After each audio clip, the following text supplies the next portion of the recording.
Hey everybody, it's Heidi. I just thought I'd show you around my place. It's definitely not fancy and we've only been here for, let's see, we bought it in the middle of September and it's the beginning of February. Well, I guess it's almost the middle of February. So we haven't been here a long time, but already there's been a lot of changes and I just thought it would be fun to show you around. So I'm standing in what I call the hay barn. So in the hay barn, I've got halters hung up over there.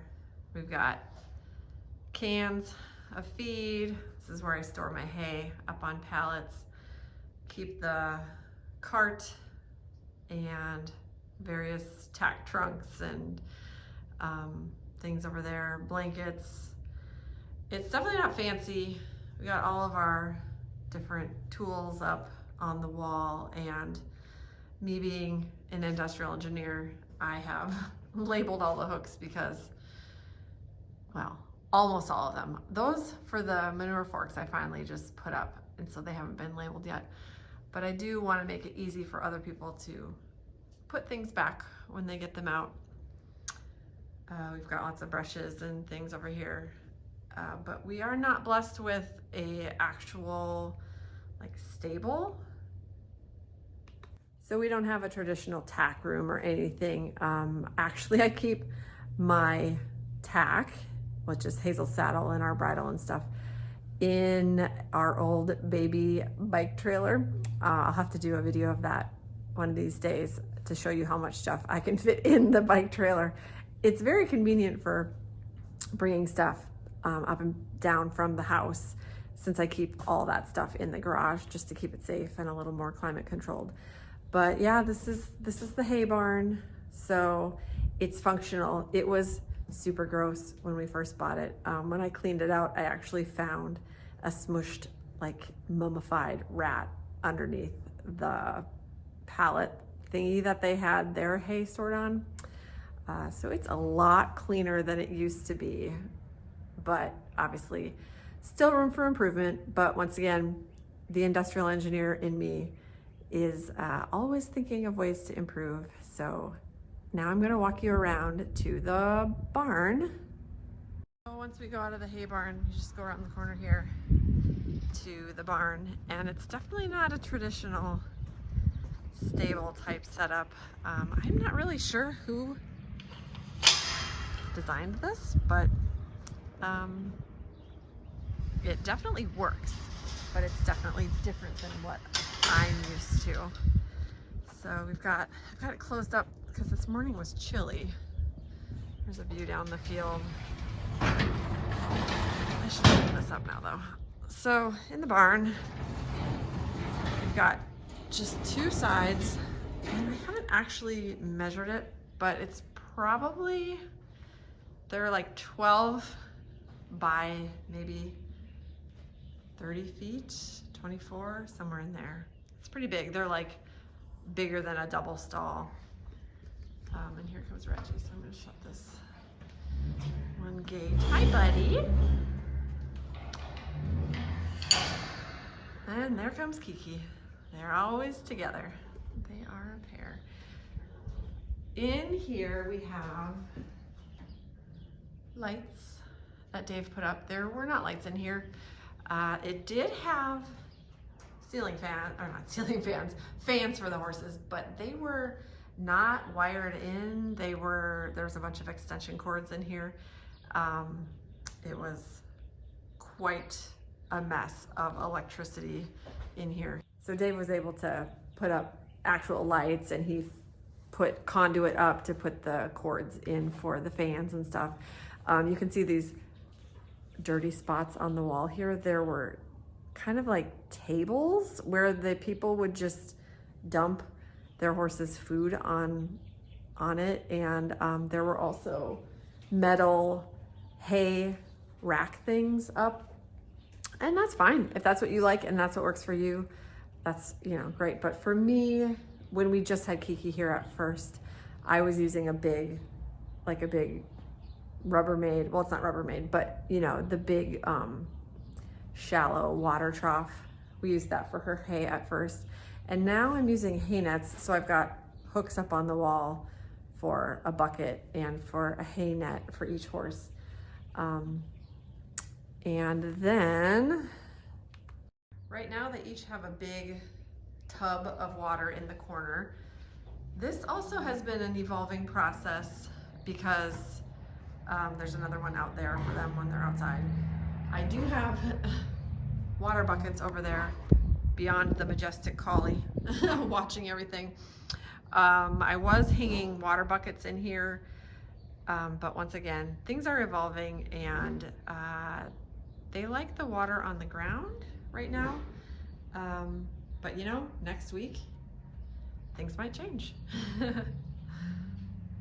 Another big thing that's changed in here is when we bought it, there were just a couple stall mats up at the top of the barn. You can see it's dirt mostly, but up there was just a mats up there and mats over there. And when we just had Kiki, we used this side for grooming, and that side was where she lived, since that's where she can go out. Obviously you can see her over there. And that worked for a while. And then when she started getting really anxious before we got JoJo, she felt more secure at nighttime to be closed in. So then we bought some more mats and we matted this whole side, and we added the gate here so we could close off this as like a big stall and keep her in the barn at night. And that really helped her anxiety to just have like a safe place to eat at night. But then when we got JoJo, then she was really happy to be on the side with the mats, and JoJo was little and there were no mats on this side. And now that Reggie's here, Reggie's on the matted side, and we've gotten a few more mats. And so slowly we're gonna add more mats to this side. I don't actually put any bedding down because they're not in here for very long. They're just in here to eat their separate food for a while at night, and then they have access to go back out, which is really nice that they have kind of the choice to be in or out when they want. But they do really like having their time to just slowly munch their food by themselves, and they're still together. Obviously there's no big wall here, it's just a fence. Like I said, I don't know who exactly designed this and what their intentions were. It almost seems like it was a run-in shed, and then they eventually closed it in on this side. And I have the windows shut right now, just because like I said, it was chilly this morning, but these are really nice to open up and get ventilation. I'm gonna do that right now. And gosh, it's a beautiful day right now. So we can open up that. And there's another little window in this corner here. So I'll flip the camera around. So just standing in this corner, you can see Kiki's side. She's got feed bowls on the ground. The dirty spots where their little table feeders used to be on both spots. And then that's the open side to go to the paddock, and nice big window on the front and on the side, and the door over here. Eventually I'd like to put a gate over here so we can shut this but have the air flowing through. So, you know, work in process, always improving.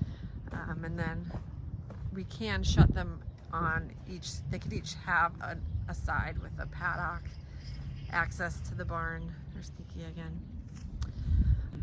So I'd love to hear from you. What is your setup like? Is it a traditional stable type barn, or is it a run-in shed, or something kind of in the middle like what I have?